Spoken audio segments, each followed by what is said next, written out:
all units will engage the community. Youth engagement. This includes the creation of the Police Athletic and Arts League across all neighborhoods in Chicago.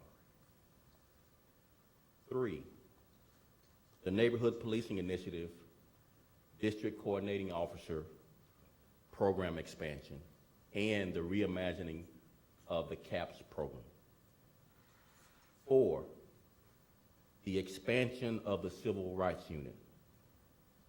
And so today we are announcing new liaisons who are sworn officers working in the Civil Rights Unit, which will include the LGBTQ plus liaisons across all 5 areas of our department, homeless liaisons, immigrant liaisons, and religious liaisons. These liaisons were chosen because of, 1, their personal backgrounds, either lived experiences or academic experience.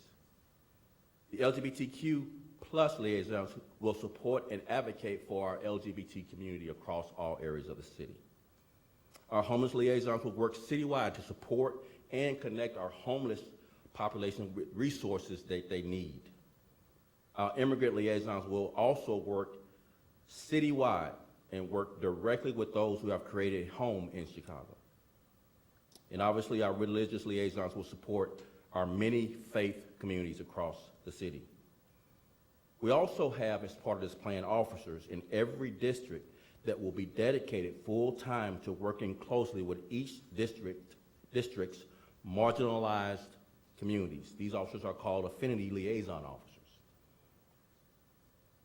These newly created roles are above and beyond what the consent decree requires in the area of community policing.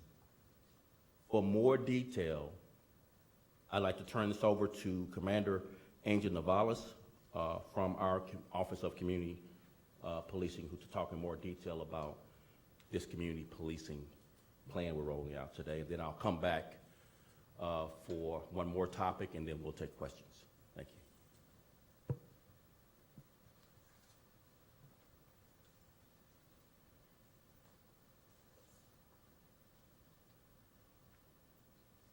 Good morning, everybody. First, I want to start by thanking the superintendent in the city of Chicago for the opportunity to serve. When I took this position, the superintendent, we had a conversation, and he told me that it was incredibly important for us to build community trust. He also said that that trust is paramount, but it had to be balanced. It had to be balanced with crime reduction, with support, and with advocacy. So I'm going to touch on just 3 of these right now. There's a lot more we can touch on. First, the Neighborhood Policing Initiative. We've expanded the Neighborhood Policing Initiative to the 3rd to 7th and the 6th districts. By doing this, we achieved the goal of having DCOs in all the South and West Side districts. These districts are communities where our investment, our relationship building is of the utmost importance. The DCOs have grown to approximately 120 members and numerous community ambassadors. They're currently in 10 districts, supporting our CAPS efforts, problem solving, and they're doing this face-to-face, block-to-block, person-to-person. Second, I want to talk about community engagement. This began with the philosophy that every officer is a community policing officer.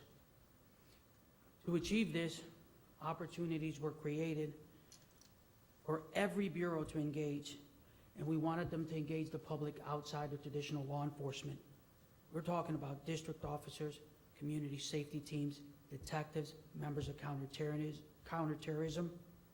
Community policing became the responsibility of every police officer.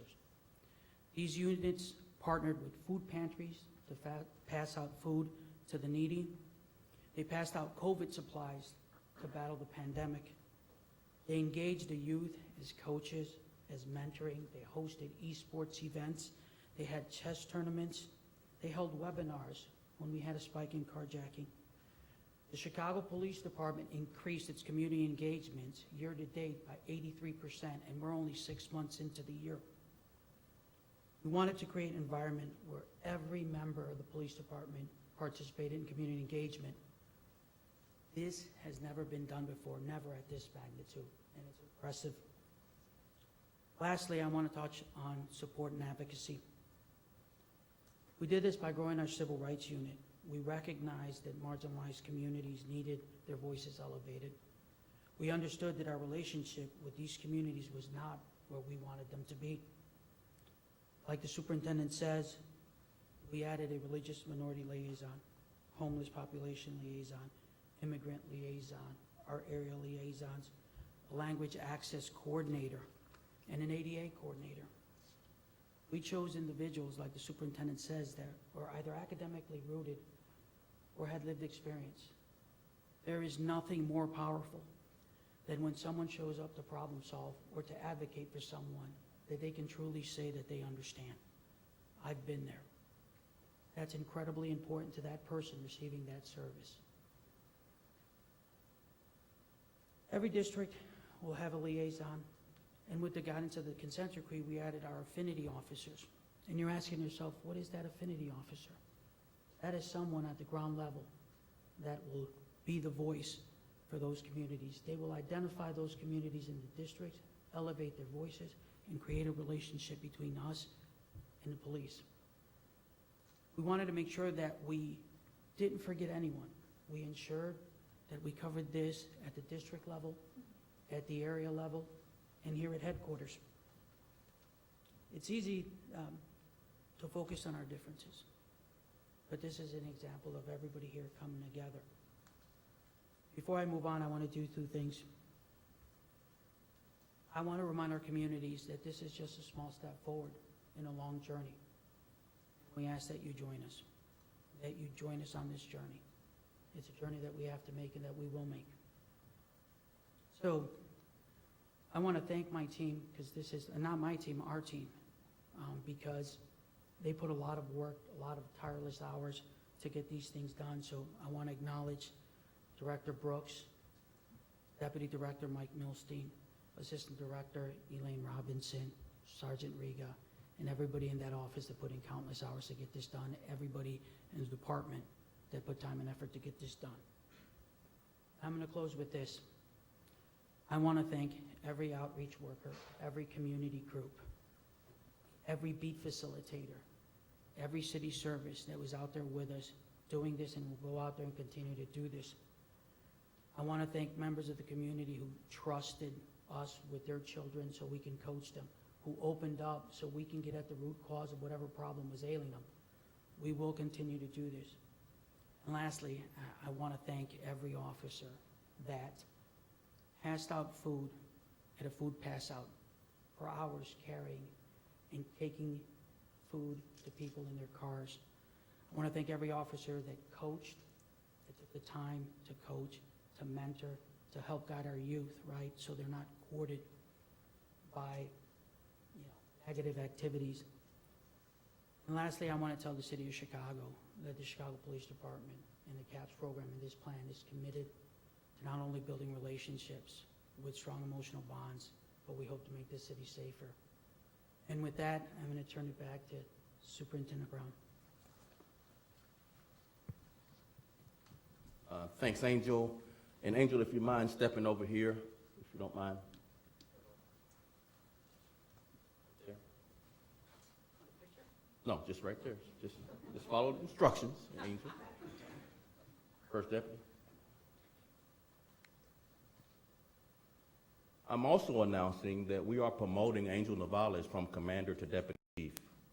This is a surprise to him, but well-deserved and well-earned. And the first deputy is going to swear you in. Face me. Raise your right hand and repeat after me. I state your name. Duly appointed to the office of Deputy Chief of the City of Chicago. Okay, hang on just a second. Just speak up, Angel, like you normally do. All right. Having been duly appointed to the office of Deputy Chief, City of Chicago, Having been duly appointed to the office of Deputy Chief of the City of Chicago, do solemnly swear to support the Constitution of the United States do solemnly swear to support the Constitution of the United States and the Constitution of the State of Illinois, and the Constitution of the State of and Illinois, I will faithfully discharge the duties of office of Deputy Chief and I will faithfully discharge the office, the duties of the office of duties of the office of Deputy Chief to the best of my ability. to the best of my abilities. Congratulations, Deputy Chief.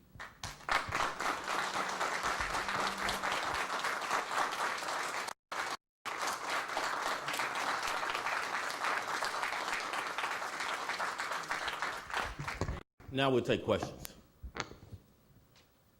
Let's stay on topic for now, and once we finish the on topic, we'll take off topic at the end. It's Blacker with Fox 30. How are you with the power issues you're already? All right, so one of the things that is really important to convey,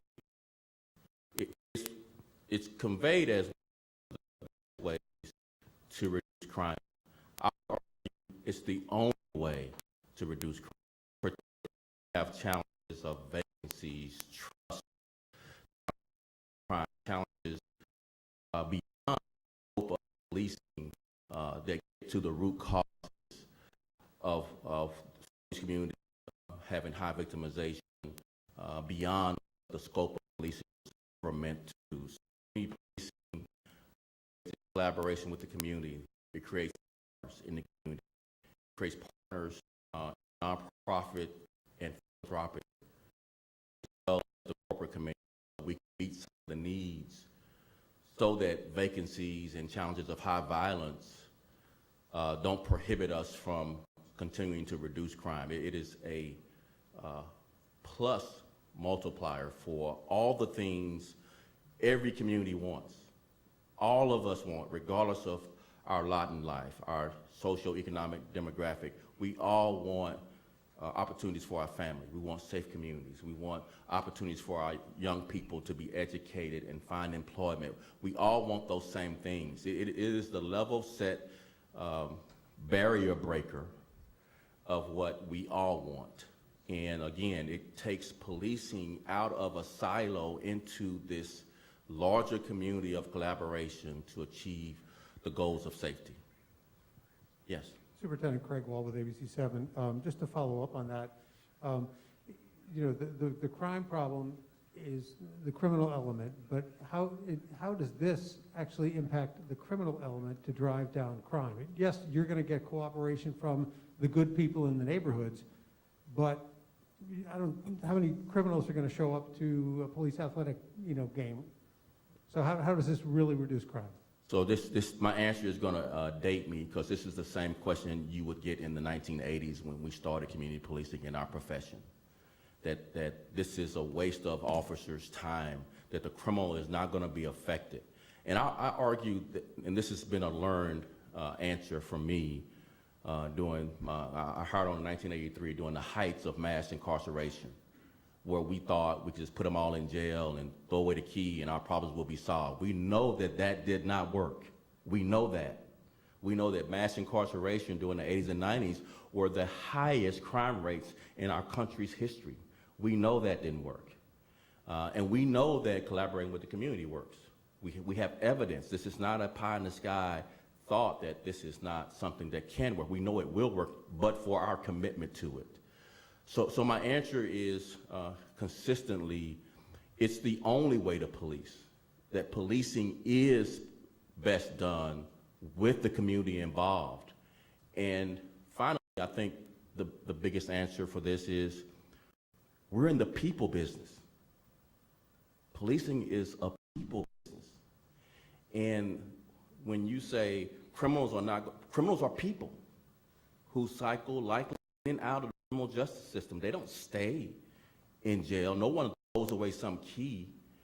I would argue that there's a revolving door in the criminal justice system of criminals in and out, constantly in and out, which means they're likely in the community much more than they're not in the community. And so we better figure out ways to engage both criminal and other people who are in the community that are living together. Some in not so good of circumstances, obviously, with high crime. We need to collaborate with those that can change the behavior of criminals. That's likely a job. Policing has limitations on changing the behavior of criminals. The consequences in the courts is not such that maybe it doesn't change their behavior. Maybe they're in there so much that the behavior is not affected by being in jail. It will affect my behavior, But for a person that's been cycling in and out of the criminal justice system all their adult life, maybe it doesn't change their behavior to put them in jail. Maybe there's some nonprofit that has a better chance, that has a record of changing the behavior of criminals and reducing recidivism, and have a significant opportunity for reentry back into the community as a citizen, a person, a resident who's actually contributing to reducing the violence. So the 80s, 90s didn't work. That question was asked then. I think the answer is fully matured. That didn't work. This does work if we are all committed to it. Yes.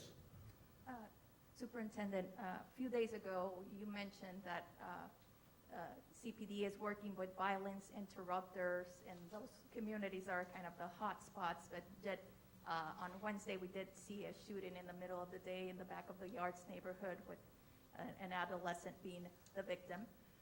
Are there any specific changes in those communities regarding community policing, regarding strategies to help those areas? It seems like it's an area of high alert where people don't feel safe being out on regular hours. So one violent crime is one too many, because there's a victim behind every statistic. There's a family that's grieving behind every person who is the victim of violent crime. But we are making progress. And I think what we're trying to argue today is to continue that momentum of progress and slowing the rate of violent crime has to be a community policing effort. It has to be involving the community, getting young people much more involved in positive activities, making sure that if we are working with a young person as a police officer, that we also mentor and help in ways that might likely change the behavior. Maybe they choose not to join a gang if they see other opportunities through our work with nonprofits and coaches and other family members to change their behavior, where that gang member who's recruiting them is not successful. So that's the answer to your question, is that this effort is to meet that challenge of ensuring that the young person who's the offender or involved in the gang culture sees a better choice through this collaborative approach to policing. Yes. Hi, this is Paige Fry with the Chicago Tribune. Can you talk a little bit about the background of the creation of these different units? Who was at the decision-making table? Who was consulted? And how this kind of ties into the consent decree? Deputy Chief Angel Navales will take that question. Thank you. I'm sorry, can you restate the question? I was back there gathering myself. A little bit more about the background of this creation, like who was consulted, who was at the decision-making table, and how this ties into the consent decree. So what we did is we reached out to groups that normally advocate for these individual groups. What we did is we asked for their input as to the desired qualifications for the individuals that were going to take on these roles when we were creating what we call our notice of job opportunities. Then we wanted to ensure that it wasn't somebody that was appointed, that when we put that out there, it was somebody who had to drive inside of them to come in and place that application, right, who was willing to make that commitment. And then we made sure that based on those desired qualifications, we chose those individuals.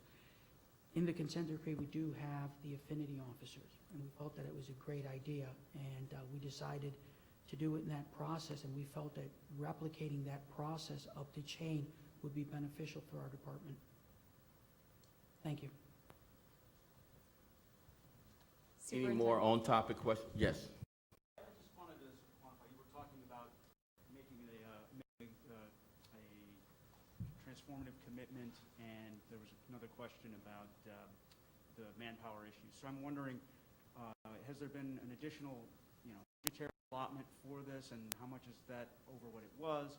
Will this divert officers that would otherwise be in patrol or detective division or someplace else? I mean, how does coaching for the Police Athletic League, that's on the clock? Does that take away from time that officers are on patrol? Yeah, you can ask the same questions that, I got asked in the 90s. No, it's a legitimate question. I'm asking you to quantify, like, Yeah. how many officers are involved in this, how much it I has heard your question, let me answer, if you don't mind. I heard your question fully. So it's the same question, is are you just taking away from another area of traditional policing to do something that is community policing oriented? And what's the effects of the traditional policing duties when you have people moving from those positions to that? Number one, let me just talk overall to answer both questions. I think you mentioned vacancies. Even with our vacancies, we're the second largest police department in the country. Even with our vacancies. And it's not even close, third and fourth largest, not even close. So it's about our commitment of our resources and what do we think is the best policing approach. So the best policing approach, could it be just keep doing traditional policing? We've seen the results of keep doing traditional policing. You all have been reporting on our results of continuing to do traditional policing. That means dedicating resources to investigations, to patrol, to criminal networks, and just keep doing that and add more resources to that and hope for a better result. And so I'm trying to pivot and bring this department and those that are asking the questions about, is this a better way to, we know the results of that, seen the results of that traditional policing approach. I'm already collaborating with the community on some of these very complex issues that drive violent crime is a better approach, a better commitment of resources, since we already know the results of the traditional policing approach only. You know, we're not going to stop traditional policing. There are people who we are going to arrest, we are going to charge with violent crime, that we are hoping that we can get higher bonds and significant consequences with guilty verdicts and the like. We're going to continue that. It's not an either or choice. It's complex, it's nuanced, but it's putting the community in front of policing. Right? So when you say community policing, there's still a policing in those two words. We're just putting the community at the forefront of policing and saying there are other problems that drive violence, that police need help with the community, nonprofits, philanthropy, corporate, that could be much more effective. Our consequence for what really happens is our handcuffs. We take somebody to jail, but they get right back out, is my argument. And when they get right back out, they come right back to the community. And I would argue they get right back pretty quick in this current court system that we're in. So let's move in a much smarter direction. Let's collaborate with others, and I believe the results will be safe for Chicago, for everyone. I guess if I should have clarified the question a little bit. I'm just asking how you would quantify the commitment. Is literally every officer, this is just going to be a cultural change from every officer? Yes. And will there also be officers that are going to be dedicated to policing role full-time that would otherwise be? Yes. So I'm going to make sure everyone heard your question. He had two-part question. One, is every officer going to be expected to do some of this? Yes. Not expected. They were directed to do it. We've already started this several months ago when I asked every officer in the department, regardless of their duty assignment, to conduct a community service project in the community. That's being done. That wasn't met with much pushback. Officers enjoyed doing that. And now the second part to this is strategically we're going to do certain things in certain communities, marginalized communities, homeless, faith. We're going to work with LGBTQ plus communities specifically from a strategic standpoint to have even greater results at connecting with the community. Building trust does two things. Building trust helps us, of the crimes that are committed, gain trust for people to come forward and give us information that we wouldn't normally get if you don't trust us. And now we're solving more crimes that occur. Also, trust does this. People who entrust us now call us about suspicious things much more than they do. They give us information in our interactions. It is not just coaching Little League football. Most coaches have a connection to not only the young person they're coaching, but to the family. And most families trust their coach with their kid. We want families' trust because that family sees things on the block that happen that drive violence. And now that that family trusts us, and now we get information to prevent crime from happening in the first place. So what would you rather do? Have people just investigate the crime after it occurred with no change in the community, or would you have an opportunity to prevent the crime from happening in the first place? Easy answer. We want to prevent the crime from happening in the first place. We still want to investigate the crime after it happens and solve the crime, but trust does that too. Helps us solve the crime at a faster rate because people call us with clues and evidence, and they're willing to come forward as witnesses. But we also can prevent the crime from happening in the first place, which is an even better deal. Yes, ma'am. Thank you. Superintendent Brown, Terry Lee with CBS Chicago. What is CPD doing to target Lakeshore Drive and combat violence with 2 shootings in just the last week? So one of the things we can call Lakeshore, we can call out any part of the community where any crime happens. One crime, one too many. Lakeshore Drive has received additional patrols. Additional patrols is part of the answer. The other part of the answer is what I've been talking about for these past 20, 30 minutes. It's getting clues from the community, getting witnesses to come forward to put people in jail that commit violence. If they're in jail and we have great, strong evidence, they stay in jail longer if they committed a violent crime, is our hope. Secondly, we want to prevent the crime from happening in the first place. Maybe our interactions with people give us clues about some violent thing about to happen on Lakeshore, and we can place that person in custody based on that information to prevent it from happening in the first place. So it's a segue to, every question is a segue to this better way of policing, and that puts the community first, that either increases our opportunity to solve because we have trust, or it increases our opportunity to prevent crime from happening in the first place. So it's a long-winded answer, but it's really the consistent answer. We know what traditional policing has done in this country for decades. And we've seen some evidence of community policing being a smarter way to reduce crime, having actually a better result. Critics will argue it's a waste of officers' time, that they shouldn't be doing these things to build trust, that they shouldn't be interacting in these non-traditional ways. Those are people that stuck in the past that don't remember the 80s and 90s of traditional policing were the highest crime rate in our country's history. I remember it well. I was a rookie cop. It was the highest crime rates in our country's history. Traditional policing, mass incarceration, didn't work. Why would we do things that don't work? Why would we do that? Any last questions? Yes. If we could just follow up, if you have any other details about the Lakeshore Drive shooting, and if you could also just comment on what is being done or what you attribute the surge in shootings of youth. I believe it's like 24 in the last 13 days. Do you attribute that to anything in particular, and is anything being done specifically regarding that if you can, and if you could also update us on the Lakeshore Drive shooting? I don't know if there's an update on the Lakeshore Drive shooting. Chief of Dinahan is here. Have him come forward in a minute, but they take the one part of your question. What do you attribute to more young people victims of violent crime versus last year or previous years?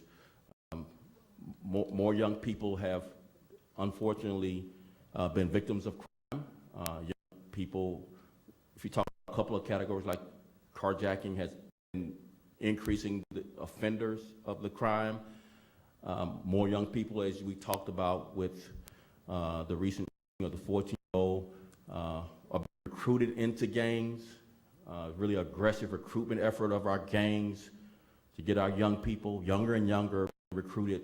I think it just speaks to the same issue that we've been talking about the last 30 minutes. We had better get aggressive in a community policing effort to have an opportunity to be in front of our young kids, to change their behavior. It will protect both young people from victimization, and it will likely affect young people from choosing the gang culture, the gang life. If we have a you know, an adult there, whether that's a police officer or some other collaboration we've made with the community, coaching or mentoring in some way to change that behavior. It's consistently the same. We come back to the same answer for every question about how do we reduce crime? What's the best ways to reduce crime? It's collaborating with the community is the best ways to reduce crime. And I would argue the only way. Thank you very much. I appreciate it. Can we comment from? Sorry, yeah. Hang on just a second. Chief Dennehan, if we have an update on the Lake Shore. Sorry. Yep. Thanks, Superintendent. No, nothing right now. The family is from a west suburb, and they're actually a little bit confused about exactly where they were when the shots were discharged. So we haven't collected the evidence, and we're looking for the exact location. So we're working close with the family, and that's why they drove to that west suburban hospital as well. So it's a pretty open and active investigation, but when we don't have an exact location, we're having a little difficulty chasing some of the cameras and exactly what we're looking for. So we're moving forward. Do you have an update on the girl? It appears that she's going to survive, but she obviously suffered a serious gunshot wound, and she's still hospitalized at this time. Thank you all very much. I appreciate it.